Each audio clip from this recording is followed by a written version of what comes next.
Balochistan affairs کے Urdu news bulletin سرشپ احوال کے ہیڈ لائنز کے ساتھ میں ہوں مقبول ناصر۔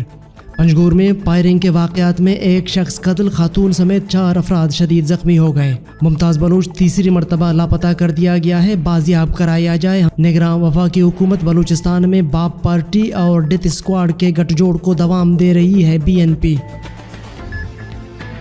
آج اکتوبر کی 3 تاریخ ہے، دن منگل، اور اس وقت بلوچستان میں شب کے 10 بج رہے ہیں۔ شب و شبات خبریں تفصیل سے سنیے۔ پنجگور کے علاقے طرافس ایریا میں مسلح موٹر سائیکل سواروں نے فائرنگ کر کے لطیف ولد دوست محمد کو قتل کر دیا، جبکہ فائرنگ کی زد میں آ کر مسمات زر بنت زمان زخمی ہو گئے۔ پولیس کے مطابق مقتول لطیف اور مسمات زر کو گھر سے نکلتے ہی فائرنگ کر کے نشانہ بنایا گیا، جبکہ وشبود میں مسلح افراد نے چنگشی رکشا کو روک کر اس میں سوار 2 افراد کو فائرنگ کر کے زخمی کر دیا۔ جبکہ ایک اور واقعے میں 2 گروہوں کے درمیان مسلح تصادم کے نتیجے میں ملک محمد نامی شخص زخمی ہو گیا، جسے ابتدائی طبی امداد دینے کے بعد کراچی ریفر کر دیا گیا۔ گزشتہ 1 سال سے جبری لاپتہ مشقے کے رہائشی نوجوان ممتاز بلوچ کی بانجی بانڑی بلوچ نے انسانی حقوق کی تنظیموں سے اپنے ماموں ممتاز بلوچ ولد محمد مراد کی بازیابی کے لیے کردار ادا کرنے کی اپیل کرتے ہوئے کہا ہے کہ میرے ماموں کو یہ تیسری بار ہے بلا جواز جبری گمشدگی کا نشانہ بنایا جا رہا ہے۔ اس سے قبل انہیں 2 بار حراست میں لے کر جبری گمشدہ کیا گیا۔ 2016 میں انہیں لاپتہ کیا گیا اور 7 ماہ تک تشدد کا نشانہ بنا کر بھی کچھ ان پر ثابت نہیں کیا جا سکا اور انہیں چھوڑ دیا گیا۔ پھر انہیں 2017 میں دوبارہ اٹھایا گیا اور 2 سال تک ریاستی اداروں کی حراست میں رہے، لیکن ان کے خلاف کسی بھی غیر قانونی سرگرمیوں میں شامل ہونے کی کوئی ثبوت نہیں ملی اور انہیں جنوری 2020 میں چھوڑ دیا گیا۔ 2 بار میرے ماموں کو جبری گمشدگی کا نشانہ بنایا گیا۔ تمام تر ذہنی و جسمانی اذیتوں کے باوجود ان پر کچھ ثابت نہیں کیا جا سکا۔ پھر اب انہیں تیسری بار کیوں اور کس بنیاد پر لاپتہ کیا گیا ہے؟ نیشنل ڈیموکریٹک پارٹی کے ترجمان نے مسنگ واقعہ پر رد عمل دیتے ہوئے کہا ہے کہ یہ واقعہ اپنی نوعیت کا پہلا اور آخری واقعہ نہیں ہے، بلکہ ایک تسلسل کے ساتھ بلوچستان میں مذہب کو ریاست ایک سیاسی اور متشدد پالیسی کے طور پر استعمال کرتی آ رہی ہے۔ بدقسمتی یہ ہے کہ مذہب کے پیروکار بھی، جن میں اکثریت اس ریاستی پالیسی کو آگے لے جانے میں برابر کے شریک ہیں۔ ترجمان نے کہا ہے کہ مسنگ واقعہ پر جتنا افسوس کیا جائے اور اس کی جتنی مذمت کی جائے کم ہے، لہٰذا ایسے واقعات کی تدارک کے لیے بلوچ سرزمین سے جڑے لوگوں کو، قوم پرست پارٹیوں سمیت مذہبی اکابرین دانشوروں کو اپنا کردار ادا کرنا ہوگا۔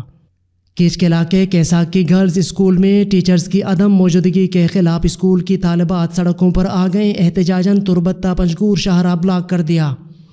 احتجاجی طالبات کا کہنا تھا کہ کاغذوں میں اسکول کی اپ گریڈیشن کے باوجود اسکول میں ٹیچرز سالوں سے ڈیوٹی سے غیر حاضر ہیں۔ انہوں نے الزام عائد کیا ہے کہ ان کے ٹیچرز تربت سٹی میں رہائش لے کر مفت تنخواہ اٹھاتی ہیں اور بچیوں کی تعلیمی سال ضائع ہو رہی ہے۔ اس ضمن میں طالبات نے مطالبہ کیا ہے کہ اعلیٰ حکام نوٹس لے کر اسکول کو تباہی سے بچائیں۔ نظرآباد تھوم سے تعلق رکھنے والی خاتون خیر النساء نے تربت پریس کلب میں صحافیوں کو بتایا ہے کہ 5 ستمبر کی شب 11 بجے مسلح افراد نے میرے گھر میں گھس کر فائرنگ کی، جس سے میرے 2 بیٹے موقع پر ہلاک ہو گئے۔ میرا مقتول بیٹا نادل گنگا مسلح تنظیم میں شامل تھا، جنہوں نے 2012 میں منشیات کے سبب سرنڈر کیا، جبکہ دوسرا بیٹا نظر ایک غریب اور بے ضرر شخص ہونے کے علاوہ ہمارے گھر کا کفیل تھا۔ انہوں نے کہا کہ جس وقت رات کو مسلح افراد ہمارے گھر آئے، ہم سو رہے تھے۔ انہوں نے نادل گنگا اور نظر کو، جو بچوں کے ساتھ سو رہے تھے، نیند سے جگا کر ہم سب کے سامنے فائرنگ کر کے قتل کیا۔ بیوہ ہونے کے سبب کشیدہ کاری کر کے گزارا کیا۔ انہوں نے مطالبہ کیا مسلح تنظیم میرے دونوں بیٹوں کے قاتل سے پوچھ گچھ کر کے ہمیں انصاف فراہم کرے۔ بلوچستان نیشنل پارٹی کے مرکزی بیان میں نگراں وفاقی وزیر داخلہ و سینیٹر باپ پارٹی سرفراز بگٹی کے بیان پر تشویش کا اظہار کرتے ہوئے کہا گیا ہے کہ نگراں وفاقی وزیر داخلہ اور حکومت کی ذمہ داری یہ بنتی ہے کہ وہ صاف و شفاف انتخابات کے انعقاد میں اپنا کردار ادا کریں۔ تواتر کے ساتھ بلوچستان میں باپ پارٹی اور ڈیتھ اسکواڈ کے گٹھ جوڑ کو دوام دیتے ہوئے نگراں حکومت بالخصوص وزیر داخلہ کی جانب سے شفیق محمد زئی، جن کا تعلق بھی پس پشت باپ پارٹی سے، ان کے لیے ایمانداری کے سرٹیفکیٹ جاری کرنے کے ثابت ہوتا ہے کہ باپ پارٹی کے سیاسی و غیر سیاسی لوگ یکجا ہو کر BNP کی جمہوری اور پارلیمانی جدوجہد کا راستہ روکنا چاہتے ہیں۔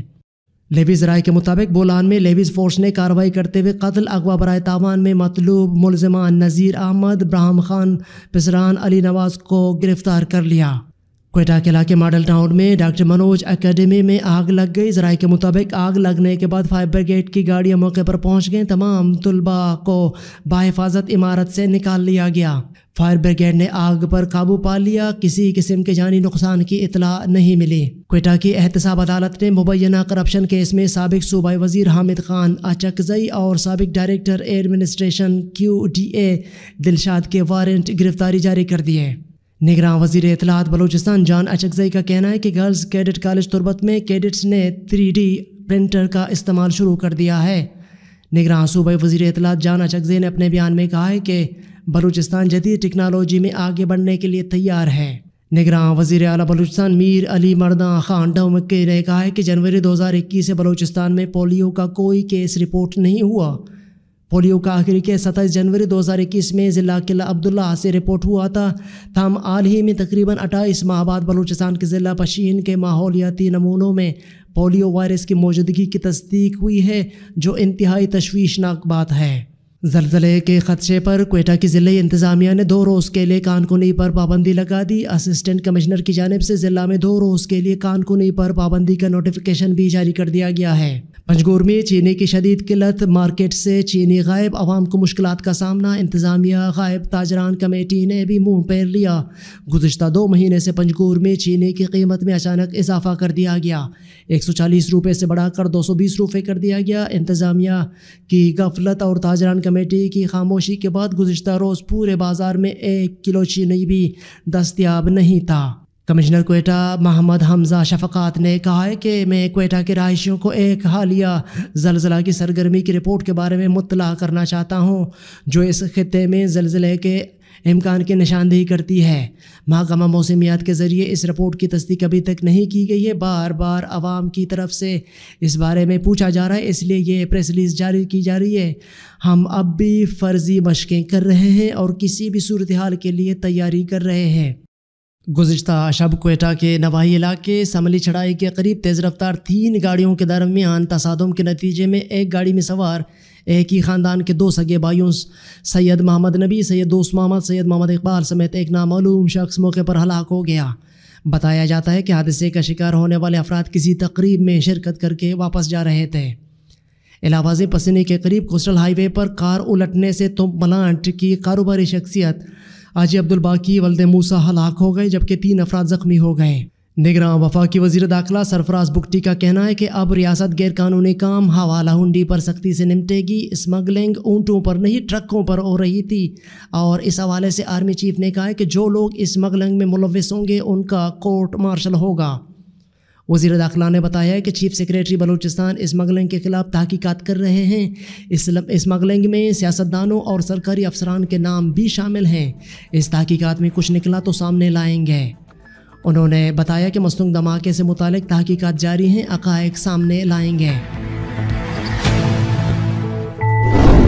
دن بھر کی اہم خبروں اور آلات حاضرہ پر مشتمل بلوچستان افیئرز کا ریڈیو نیوز سرشپ احوال، جس کو آپ پیر سے ہفتہ بلوچستان وقت کے مطابق رات 10 بجے بلوچستان افیئرز کے فیس بک پیج، یوٹیوب چینل اور ویب سائٹ پر سن سکتے ہیں۔ اس کے علاوہ آپ ایپل، گوگل و دیگر پوڈ کاسٹ پیج پر ہمارے بلوچی اور اردو نیوز کے ساتھ ساتھ دیگر پوڈ کاسٹ مفت سن سکتے ہیں۔ عالمی اور علاقائی خبریں۔ افریقی ملک نائجر میں فوجی کارروائی پر ہونے والے حملے میں 29 فوجی ہلاک اور درجنوں زخمی ہو گئے۔ غیر ملکی میڈیا کے مطابق نائجر اور مالے کے سرحد کے قریب فوجی قافلے کو بارودی سرنگ کے ذریعے نشانہ بنایا گیا۔ دھماکے کے بعد حکومت مخالف جنگ نے حملہ کر دیا، جس میں 29 فوجی ہلاک اور درجنوں زخمی ہو گئے۔ بھارت اور نیپال سمیت متعدد ممالک میں زلزلے کے جھٹکے محسوس کیے گئے، جن کی شدت 6.2 ریکارڈ کی گئی ہے۔ بھارتی دارالحکومت اور اتر پردیش سمیت بھارت کے کئی علاقوں میں زلزلہ آیا۔ مختلف بھارتی شہروں میں لوگ اتنے خوفزدہ ہوئے کہ گھروں اور عمارتوں سے باہر نکل آئے۔ دوسری جانب نیپال اور چین کے سرحدی علاقوں میں بھی زلزلہ آیا۔ زلزلے کی گہرائی 10 کلومیٹر بتائی گئی ہے، جس کا مرکز نیپال میں تھا۔ افغانستان کے مرکزی بینک نے $1.40 کو نیلام کرنے کا اعلان کر دیا۔ مالدیپ میں ہونے والے صدارتی انتخابات میں چین کے حامی امیدوار محمد معیزو نے کامیابی حاصل کر لی ہے۔ عالمی میڈیا رپورٹس کے مطابق محمد معیزو نے صدارتی انتخابات میں 54.06% ووٹ حاصل کیے، جس کے بعد موجودہ صدر ابراہیم محمد صالح نے آدھی رات سے کچھ دیر قبل اپنی شکست تسلیم کر لی۔